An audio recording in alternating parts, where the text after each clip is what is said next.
Assalamualaikum warahmatullahi wabarakatuh. Glenn Dolman melakukan sebuah penelitian, di mana pada penelitian ini dia menemukan seorang ibu melahirkan dengan usia cukup bulan, yaitu 9 bulan, dan lahirnya di perkotaan. Kemudian anak yang kedua lahir cukup bulan, tapi di daerah pedesaan.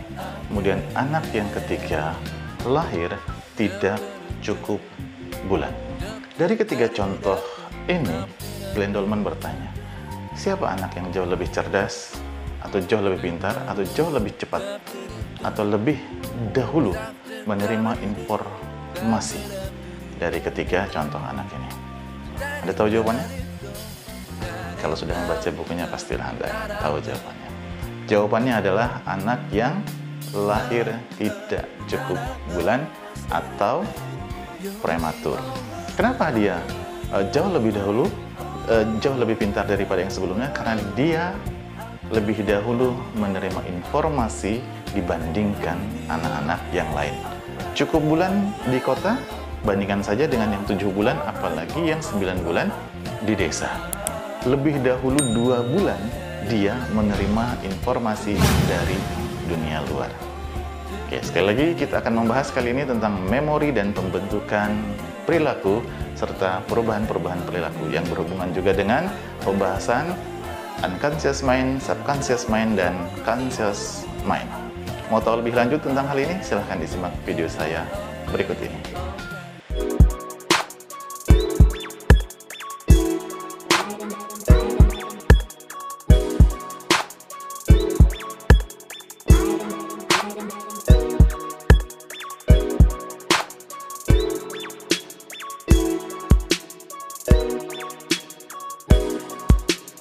Baik, video kali ini kita menyambung cerita tentang otak yang sebelumnya, di mana ini berhubungan dengan dunia hipnosis dan juga dunia sekolah ayah ibu. Ya. Otak pada gambaran yang terdahulu saya sudah jelaskan otak yang sudah besar atau sudah dewasa. Kali ini kita mulai dari yang kecil hingga nanti dewasa, sehingga Anda dapat memahami kerjanya, bagaimana proses perilaku itu terbentuk, dan bagaimana mengubah perilaku itu sendiri, ya. Dan sebagian saya akan coba bahas mengenai alam bawah sadar, conscious mind, subconscious mind, dan unconscious mind. Saya yakin Anda makin penasaran ya tentang hal ini, di mana penjelasannya tidak terlalu banyak mengenai hal ini. Oke, kita mulai dari pertumbuhan atau embriologi dari otak itu sendiri, ya. Otak pada saat masa mulai bayi, anak di dalam kandungan seorang ibu itu sudah berkembang, sudah mulai tumbuh, ya, sudah mulai terbentuk. Dan informasi yang diterima oleh ibu dan perasaan yang diterima oleh ibu dan apa yang dilihat oleh ibu, menurut para ahli, sebagian masuk disimpan pula di dalam otak anak, ya. Sebelum lanjut mengenai hal tersebut, saya akan membahas histologi atau bagian terkecil dari otak itu sendiri. Otak itu terdiri dari sel saraf yang disebut dengan neuron, dan glia yang disebut dengan makanan dari sel saraf itu sendiri. Contohnya begini, Anda lihat dinding di belakang saya ada bentuk gambaran batu bata, di mana sebenarnya di dalam dinding tersebut memang ada batu batanya, dan dia dilapis oleh semen, ya, di bagian luarnya, sehingga nampak licin dan rumah ini nampak menjadi lebih bagus. Nah, bata yang di bagian dalam untuk memperkuat kondisi rumah ini, itulah bagian utamanya. Itu disebut dengan sel sarafnya kalau di bagian otak. Sedangkan semen perekatnya dan semen penutupnya itu yang disebut dengan glia, yang akan memberi makan kepada sel saraf itu sendiri. Jumlahnya sangat banyak atau miliaran dari jumlah sel saraf ini. Dan sel saraf ini, satu sel saraf itu mempunyai tangan atau percabangan.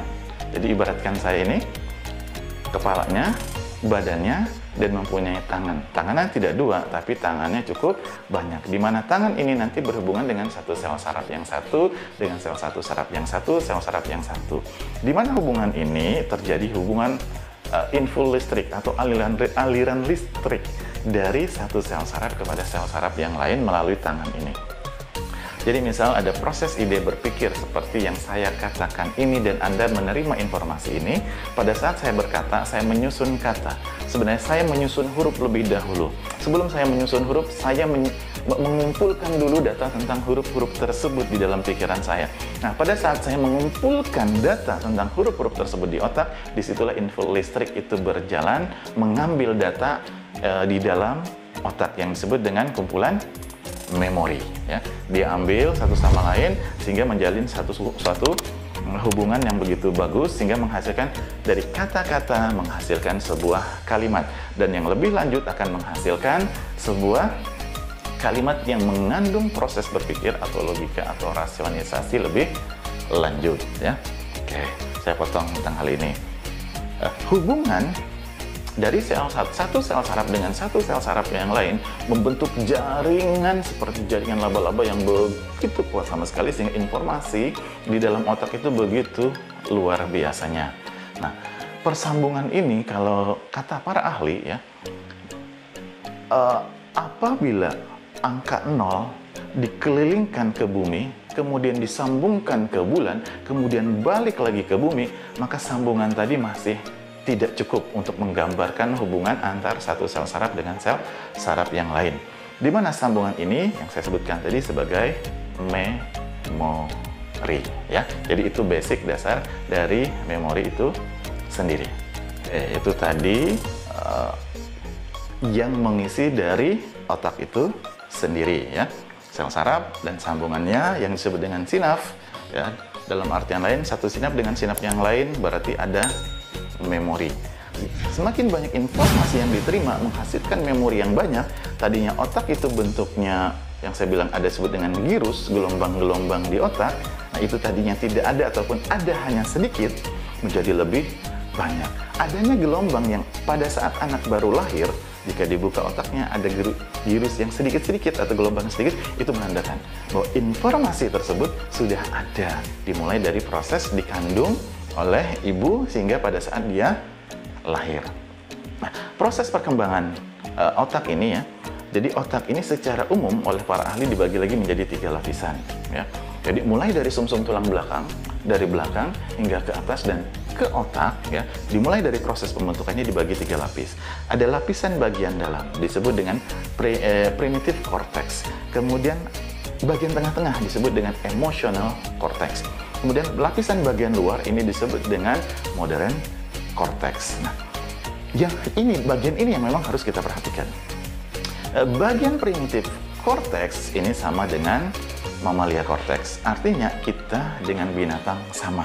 Samanya di mana? Karena bagian itu pusat pengendali pernafasan, pusat jantung, dan pusat pengendali organ tubuh. Kemudian ada bagian lapisan di tengah adalah pusat dari emosional. Nah, bagian ini juga sama kita dengan binatang karena mereka punya emosi, yaitu apa? Pusat marah, iri, dengki, keras kepala, dan lain sebagainya. Kemudian pusat di bagian luarnya hingga bagian luar dari otak yang begitu bulat, ini yang disebut dengan korteks cerebri, ya. Ini menyimpan data informasi yang diterima oleh otak. Sekarang bagaimana dengan binatang? Binatang ternyata ada bagian korteks cerebri ini tapi sedikit dan otaknya jauh lebih kecil dibandingkan manusia yang jauh lebih besar, ya. Di mana informasi yang diterima oleh manusia ternyata informasi tersebut dapat disimpan dengan data yang sangat banyak. Oke. Nah, bagian yang dalam ini, yang bagian dalam, bagian primitive cortex atau animal cortex ini tumbuh, ya, pada saat proses embriologinya hingga proses kematangannya yang harus pahamin. Nah, untuk bagian luar, kematangannya pada saat dia baru lahir hingga usia 2-3 tahun, dia akan menjadi matang. Sedangkan kematangan area korteks cerebri di bagian luar yang besar, kematangannya maksimal di usia 6 tahun. Dan inilah yang disebut dengan usia Golden Age. Nah, yang kita perhatikan lebih dahulu ada yang bagian tengah yang matang lebih dahulu dibandingkan proses berpikir di bagian luar. Proses berpikir bagian luar nanti matangnya, tapi bagian emosional lebih dahulu matangnya, ya.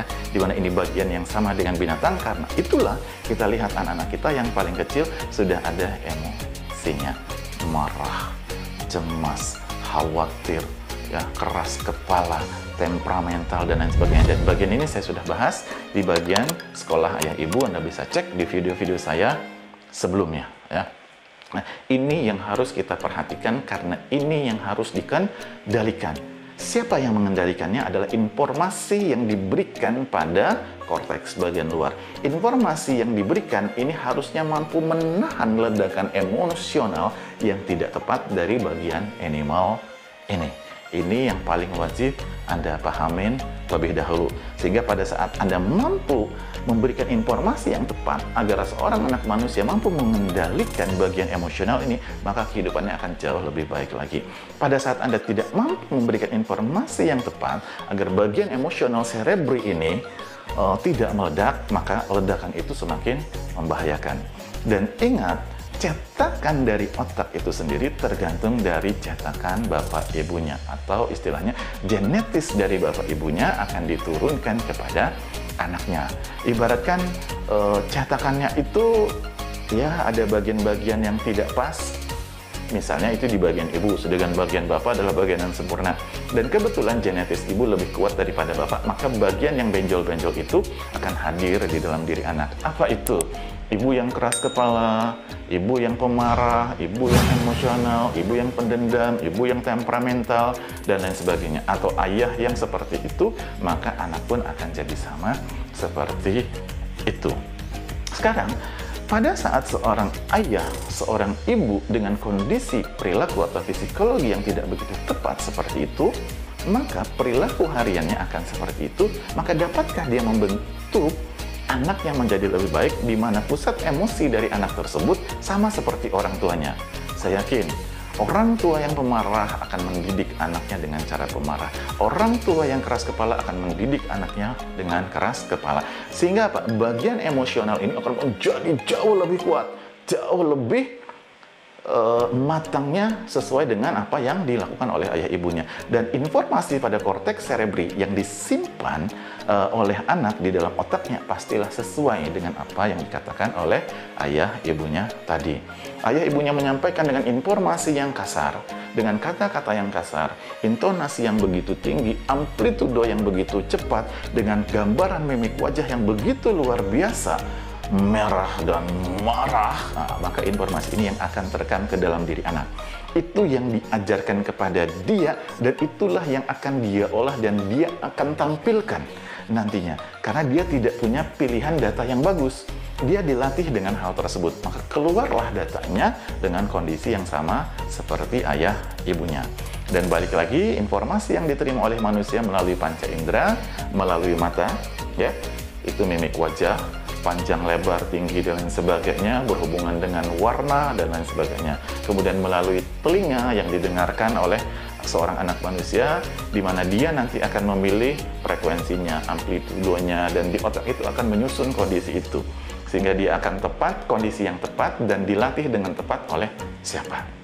Kemudian melalui taktil kulitnya, dia akan merasakan cubitan, tekanan, sakit, tekanan, panas, dan lain sebagainya. Dan data itu yang akan disimpan. Sedangkan data kenyamanan misalnya tidak ada, maka dia tidak punya pilihan data kenyamanan itu seperti apa untuk dia keluarkan atau dia beri respon kepada orang lain yang untuk dia dapat tampilkan. Nah, hal yang sudah tersimpan pada diri anak yang menghasilkan data tadi, itulah yang disebut dengan unconscious mind.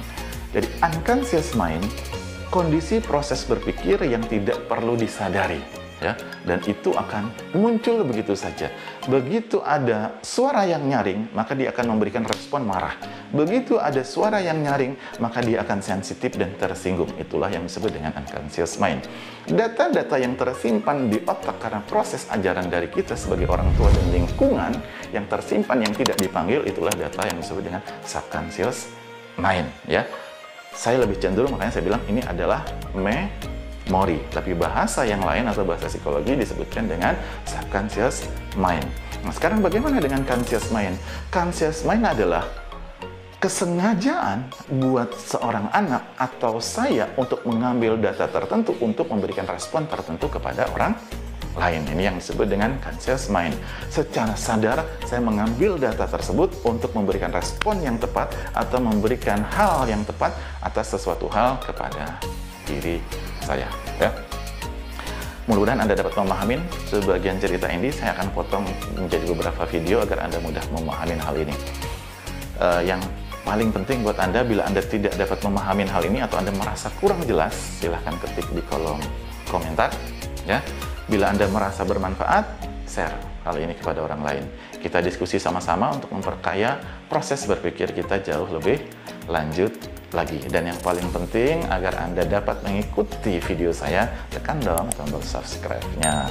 Karena subscribe itu gratis. Agar Anda tahu video saya selalu update kapan keluarnya, tekan tombol loncengnya. Sekian dulu, kita akan ketemu di video saya kelanjutannya dari hal ini tentang memori, pembentukan perilaku, mengubah perilaku, conscious mind, subconscious mind, dan unconscious mind ini. Terima kasih. Assalamualaikum warahmatullahi wabarakatuh.